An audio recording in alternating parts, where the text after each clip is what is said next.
profesor. La materia de TLR tenemos un proyecto que es hacer una entrevista. Por el tema, consideramos que usted era el más apto, pero el tema es de la proteína glicina. Pero antes queremos saber un poco de usted y bueno, queremos saber cuáles son sus experiencias laborales. ¿Experiencia laboral? Bueno, básicamente se resume en dos. Uno, la primera fue trabajar como ayudante de investigador en el Instituto de Biotecnología de la UNAM, en el Departamento de Genética y Fisiología Molecular, en el laboratorio, específicamente en el Laboratorio de Virología Molecular.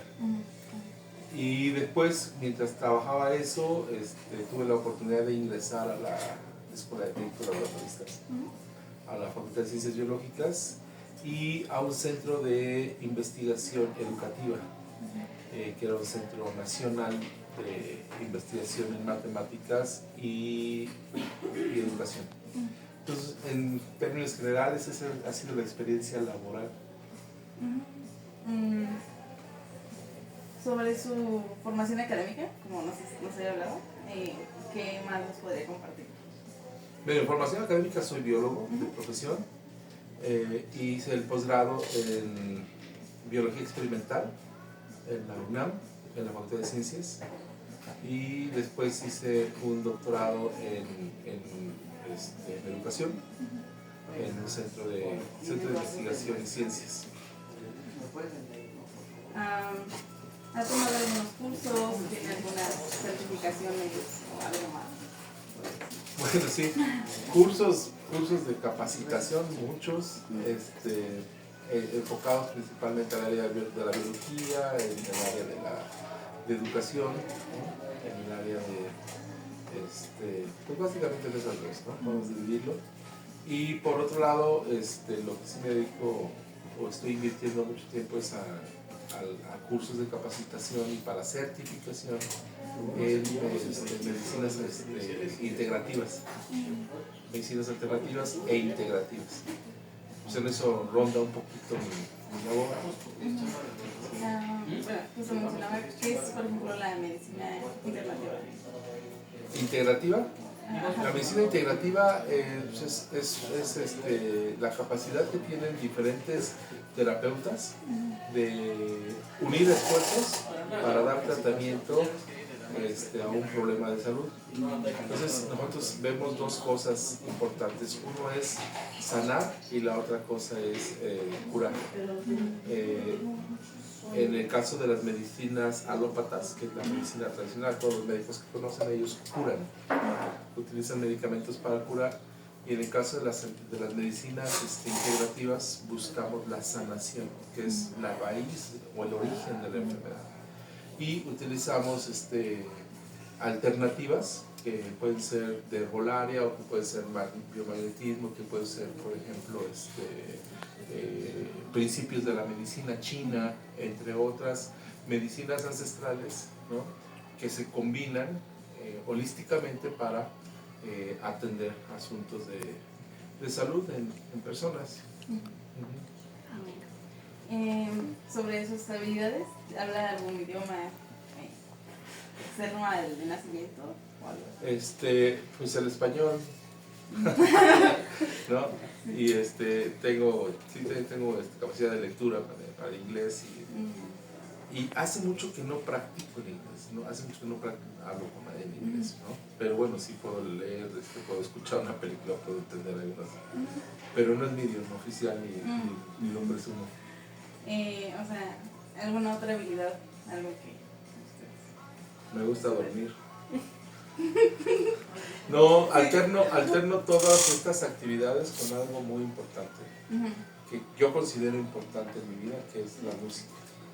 O sea, el equilibrio de mi vida entre el trabajo académico, ¿no? Científico, docente, está siempre a la par la música, ¿no? No soy profesional, pero pues, bueno, es una parte de la que dedico mucho tiempo. Y para mí es mi equilibrio, es parte de la vida, ¿no? La mitad y la mitad. Bueno, ahora me gustaría saber ya sobre el tema, que es sobre la proteína, y pues empezando sobre qué es ¿Qué es? ¿Mm? ¿Qué es qué? La proteína. ¿Cuál? La proteína quinesina. La quinesina. Bueno, la quinesina es una proteína muy interesante desde el punto de vista de la biología molecular o la biología celular, ¿no? Porque es una proteína que dentro de la sencillez que tiene, realiza funciones tan particulares que ha permitido entender muchos de los procesos, principalmente de la reproducción celular. Entonces, la quinesina se descubre por ahí de los años 80, ¿no? Porque en esa época la biología moderna de los años 80 se dedicaba a investigar la función de las proteínas, es decir, todo estaba enfocado a la proteína, biología de las proteínas y los genes. Entonces, entre el reto era como que a ver quién encuentra una proteína nueva y describe cuál es la función, porque de esa manera se iba complementando las funciones y la estructura de la célula, que era lo que nos interesaba en aquel entonces, saber cómo estaban constituidas y cómo funcionaban las células, ¿no? En el caso de células vegetales o de células de animal o células bacterianas, ¿no? Entonces, por alguna razón sale la quinesina, porque estudiaban el proceso de la reproducción celular. Entonces, la reproducción celular, hay dos tipos de reproducción, ¿no? Lo que es mitosis y meiosis. En el caso de la mitosis es la capacidad que tiene una célula de dividirse en dos células idénticas. Pero hay preguntas que todavía nos podemos hacer, ¿no? De bueno, ¿y quién dirige esa capacidad para que la célula se pueda dividir? ¿No? Para que pueda crecer y después dividirse en dos células idénticas. Porque aquí en principio, y aquí es donde va a entrar la participación de la quinesina, es que tienen que repartir de la misma manera orgánulos, moléculas y cromosomas. ¿Sí? Es decir, es una célula que crece muy grande y después vamos a ir para este lado, para este polo, vamos a mandar tales moléculas, tales organelos, tales cromosomas. Y lo mismo tengo que mandar para acá. Entonces, ¿quién era ese repartidor? Esa era la pregunta. Bueno, ¿quién se dedica a repartir esas estructuras, esas vesículas con moléculas, etcétera? Y ahí es donde aparece la famosa quinesina. Es una proteína que tiene una particularidad muy distintiva, porque es una proteína larga que tiene dos cabezas, que usa como pies y que entonces puede caminar y en su cuello puede cargar una molécula, una proteína o una vesícula llena de sustancias, como si fuera un costal, un Santa Claus, y los lleva de un lado a otro de la célula. Entonces, la célula tiene una estructura, vamos a decirlo así, hacia el exterior, tiene unas fibras que se llaman citoesqueleto. Ese citoesqueleto es muy interesante porque le da la forma y la estructura y la resistencia a la célula. Después del citoesqueleto viene una cubierta que es la membrana celular, ¿no? Y que la membrana celular pues tiene un montón de proteínas que sirven como receptores y que pueden interactuar con el resto del ambiente, ¿no? Bueno, pero resulta que ¿de qué están hechos estas fibras del citoesqueleto? El citoesqueleto está formado por microtúbulos y microfilamentos. Es decir, si pudiéramos cada dedo imaginarnos que es es parte del citoesqueleto, en el interior de cada dedo vendrían muchas fibras muy delgaditas. Muchas fibras que son los microtúbulos o microfilamentos. Están formados también de proteínas, por ejemplo, actina, miosina, que hasta ahora, por ejemplo, sabemos que esas proteínas están relacionadas con la capacidad que tengo para extender y contraer un músculo o varios músculos. Y esa extensión y contracción de proteínas me permiten moverme, ¿no? Mientras aquí yo relajo unos músculos, otros músculos se contraen. Y cuando hago esto, este músculo se contrae y estos músculos se relajan, ¿sí? Etcétera. Entonces, pero eso es, para que eso ocurra, pues hay proteínas que tienen esa actividad, la actina y miosina, ¿no? Son microtúbulos que forman parte del citoesqueleto. Pero también necesitamos sustancias que ayuden a que esas proteínas primero se sinteticen y que las células de esos tejidos puedan nutrirse, ¿no? Entonces, Si fuera el caso de que esta es una célula del centro, aquí donde se unen mis manos, ¿no?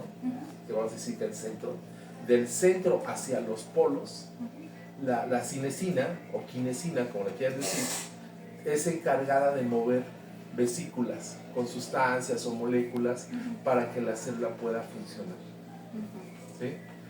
Pero no solamente existe la quinesina. Por ejemplo, está la dineína, que es la contraparte.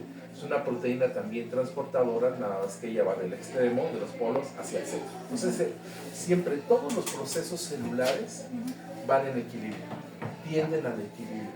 Cuando se pierde ese equilibrio, vienen los problemas, ¿no? Entonces, siempre va a haber esa interacción. Entonces, ¿qué es? Es una proteína de transporte o transportadora que tiene la particularidad de mover sustancias, moléculas, vesículas, ¿no? En el interior de la célula, pero, ojo, a través de los rieles, que esos rieles son lo que mencionábamos hace rato, que son microtúbulos del citoesqueleto. ¿Sí?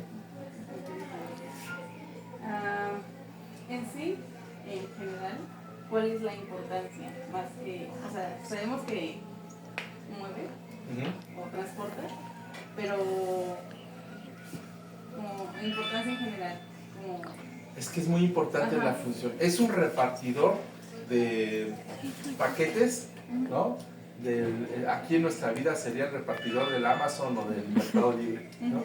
Es decir, en un proceso, podemos imaginarnos ahorita un proceso de división celular y cuya función de ellos es ayudar al uso mitótico a distribuir de manera homogénea los cromosomas.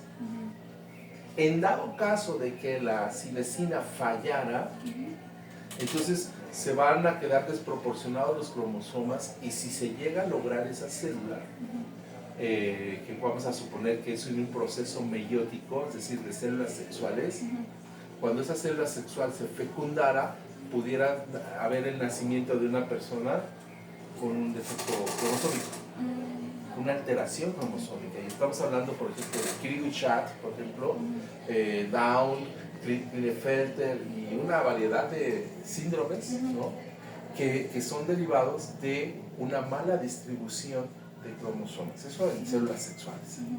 Por otro lado, en células somáticas, es decir, del resto del cuerpo, una mala distribución de moléculas o de sustancias puede alterar el funcionamiento de la célula, y lo que actualmente se está estudiando es que hay quinesinas que se relacionan con el desarrollo de células cancerígenas. Entonces, y esto es muy importante porque, bueno, parte de lo novedoso es que ahora se puede bloquear la función de esas quinesinas que están alteradas para revertir los procesos cancerígenos. ¿Sí? Pero no todos los cánceres tienen que ver con eso, ¿no? Entonces, esa es otro proceso muy interesante, por ejemplo, porque me preguntas de la importancia, y pues eso es la importancia médica. Todo el mundo escuchamos hablar, por ejemplo, del Alzheimer. Entonces, lo que ocurre ahí es que, por ejemplo, el sistema nervioso se comunica a través de neuronas, pero una neurona pues tiene un cuerpo que se llama soma, tiene un axón, luego tiene las dendritas, ¿no? Y la comunicación entre neurona y neurona es a través de estos cuerpos donde pasa información y vía corriente eléctrica, pero también entre neurona a neurona, esta es la puntita, ¿no?, de la neurona, pero también a través de la transmisión de neurotransmisores. ¿Qué es un neurotransmisor? Una sustancia que lleva una señal química. X, para no hablar siendo muy específico, ¿no? Un neurotransmisor es una sustancia que transfiere una señal química que la otra neurona lo va a transportar y lo va a pasar a otra neurona, y así hasta que llegue al cerebro, y ahí se pueda procesar esa información química y puedas dar una respuesta a un estímulo del ambiente. ¿Cuál estímulo? Lo que sea, todo lo que puedes percibir. Sonido, luz, tacto, olfato, gusto, ¿no? Todo lo que puedes percibir. Entonces, la pregunta que yo te haría es, ya te estás imaginando quién mueve los neurotransmisores, los produce la neurona y quién los lleva desde el cuerpo de la neurona y quién los carga por todo el axón. La quinasa, la quinesina. Ahí va corriendo la quinesina, llevando el paquete con una vesícula, que es un costal, un Santa Claus que lleva los neurotransmisores, los expone en la parte terminal de la neurona y ¡pum!, brincan a la otra neurona. Entonces en la otra neurona va a haber una dineína, entonces lo lleva al cuerpo y así. Se van alternando las funciones. ¿Qué pasa si dejan de funcionar las quinesinas? Ya no hay transmisión de neurotransmisores. Y ya te imaginarás la serie de problemas que pueden ocasionar. Uno de ellos es el Alzheimer, que es lo que se está estudiando actualmente, ¿no? Su relación con mal funcionamiento de las quinesinas. Salud.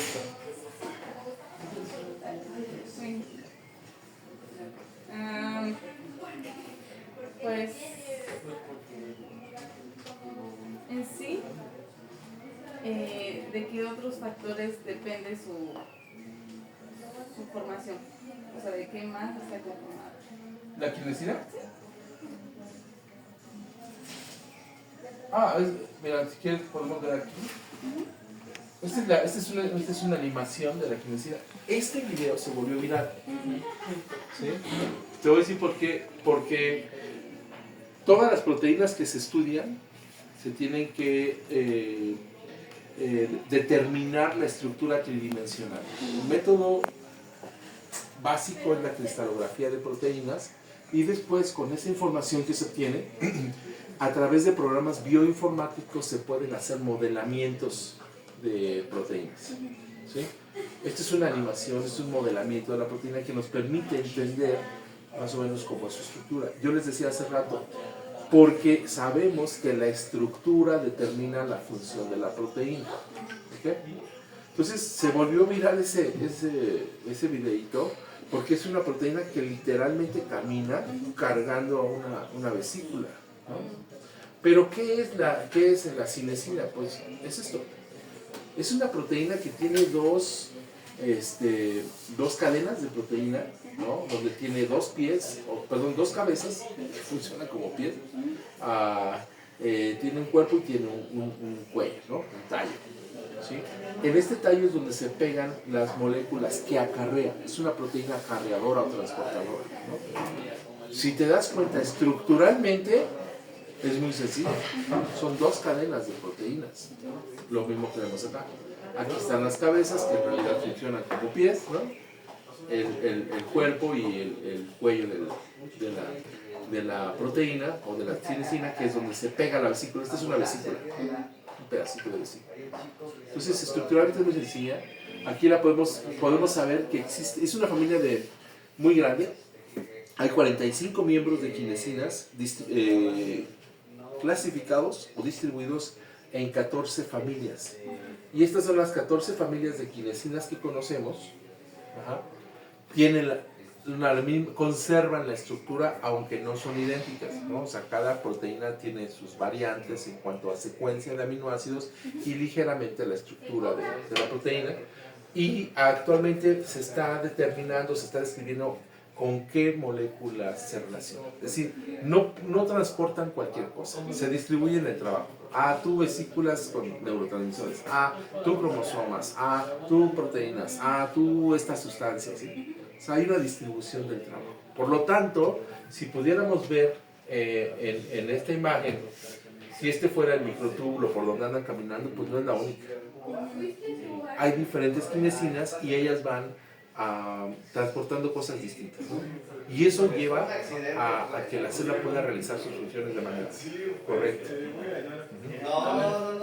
Una mutación, por ejemplo, o la ausencia de una de estas quinesinas, pudiera alterar toda la función celular. Y la función celular deriva también del mal funcionamiento del tejido, mal funcionamiento de un órgano, desarrollo de una enfermedad y posiblemente la muerte. De algo tan simple, ¿no? Que es una proteína. Tenemos millones de proteínas. O sea, de lo que más tenemos son proteínas, ¿no? Nuestro cuerpo funciona gracias a las proteínas. Hay quien se atreve a decir que las proteínas son los obreros de la célula. No paran. Todas nuestras funciones son proteicas. ¿Me ves? Sí, tienes proteínas en tus ojos, conos y bastones que absorben la energía electromagnética para que tu cerebro la pueda interpretar como una imagen. ¿Sí? ¿Me escuchas? Es lo mismo, hay proteínas. Ah, tienes un grupo sanguíneo, sí, son tus proteínas, ¿no? Transportas tu oxígeno, hay proteínas. Tus músculos principalmente son proteínas, etcétera, ¿no? El cabello, el pelo, son proteínas. Queratina, las uñas, proteínas, queratina. Todas tienen funciones muy específicas. O sea, la célula se dedica a producir proteínas. ¿Por qué? Porque regresando un poquito a la teoría, todas las células tienen una información genética que está codificada en una molécula que se llama DNA, el ácido desoxirribonucleico.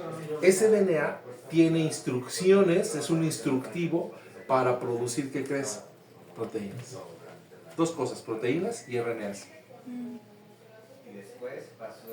O sea, nuestro instructivo genético es exclusivo para producir proteínas y RNAs.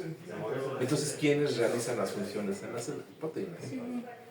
Por eso la ingeniería de proteínas tiene una gran importancia en la actualidad y surge una nueva rama de la biología que es la proteómica, es decir, estudiar todas las funciones, origen, interacciones entre proteínas de una especie, dos especies, y especies que interactúan. Por ejemplo, nosotros tenemos interacción con probióticos. Entonces, proteínas de probióticos contra proteínas de humano, ¿cómo interactúan para fomentar un estado de salud?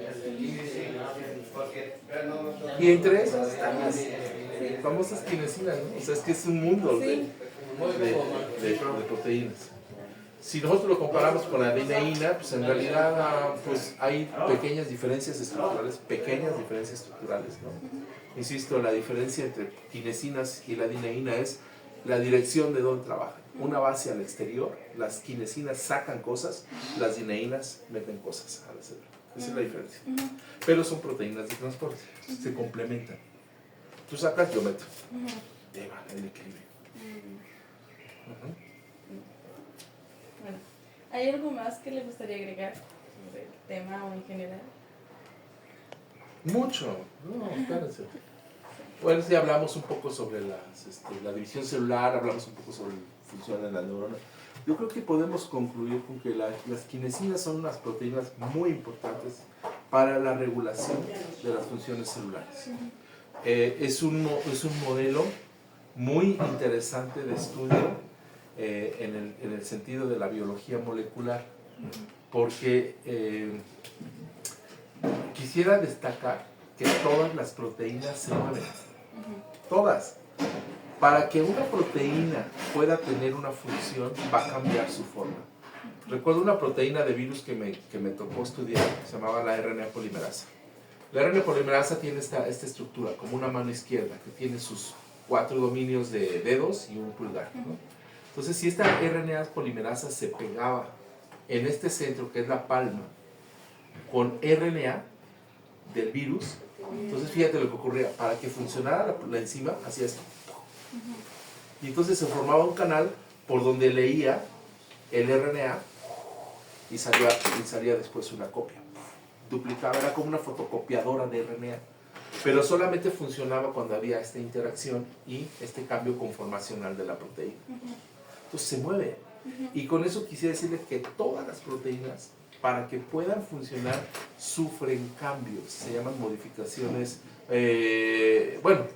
cambios estructurales en las proteínas. Todas. El tema de la kinesina es el modelo que hicieron donde literalmente, así, como estoy moviendo mis dedos, así camina. Y aquí va la vesícula cargándola y ella va caminando sobre el microtúbulo.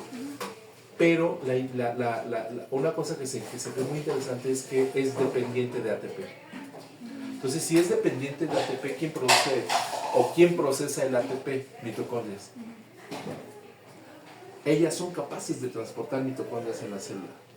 Mitocondrias para acá, ¿no? Y son dependientes de ATP. Para que puedan caminar, requieren que haya ATP, que es una molécula que utilizan para transformar de manera química o hacer una transformación de energía química a energía mecánica. Y eso cambia mucho el concepto de lo que es la biología. La biología se quedaba con que, pues podemos transformar y crear energía química, utilizar energía química, sí, para hacer energía mecánica. Eso dio relevancia, el estudio de la quinesina y eso de que podía caminar, cambió mucho el concepto de las proteínas en la célula, ¿no? Entonces no solamente fue entender cuál es la función dentro de la célula, sino también nos hizo cambiar el concepto de lo que era una célula como tal, ¿no? Yo creo que la biología, como para ir concluyendo, es una ciencia que es la ciencia más nueva, se puede decir, ¿no? Dentro de las ciencias exactas. La química es muy vieja, la física, la matemática, la biología es lo más nuevo que hay. Tiene poquito más de un siglo. Pero desde mi punto de vista es una ciencia que ha aportado mucho conocimiento a la humanidad. Es la ciencia que ha permitido recuperar información de las ciencias viejas, concentrarla y dar respuesta a una necesidad. Y de ahí fármacos, nanotecnología, biotecnología, genómica y todo lo nuevo que ya se está viendo, pues surge de esta ciencia que es relativamente muy nueva. Pero algo que es importante es que es una ciencia que no es estática. Todo el tiempo cambia, es dinámica, es evolutiva. Y hoy podemos decir una cosa, tener un concepto o una idea sobre algo de la célula y que mañana cambie. Entonces es una ciencia que está cambiando constantemente, ¿no? Por eso decía, este conocimiento que nos dio, pues, esta proteína nos hizo cambiar la concepción o la idea que teníamos más bien de cómo funcionaban las células. Eso es como parte de la importancia, la relevancia del tema de las ginesinas. Bueno, creo que, o sea, yo pensaba que el tema era como más corto, por así decirlo, como más simple, pero me parece muy interesante como toda la variedad que hay, o como algo tan simple como mencionaba puede ser tan importante en todos los aspectos. También como equipo queríamos agradecerle la disposición para la entrevista y el tiempo como tal, porque también nos gusta mucho oírlo. Entonces fue algo que personalmente disfruté mucho y sé que mis compañeros también. Entonces, gracias. No, es un placer, siempre es un placer y para mí hablar de biología me emociona, sí. ¿no? Compartirlo pues siempre es emocionante para mí, pues también es... me encanta, ¿no?, verlos y que estén activos en estas actividades. Pues agradezco también la invitación, que hayan confiado en mí y pues que haya realmente resuelto sus dudas. Sí. Sí. Muchas gracias.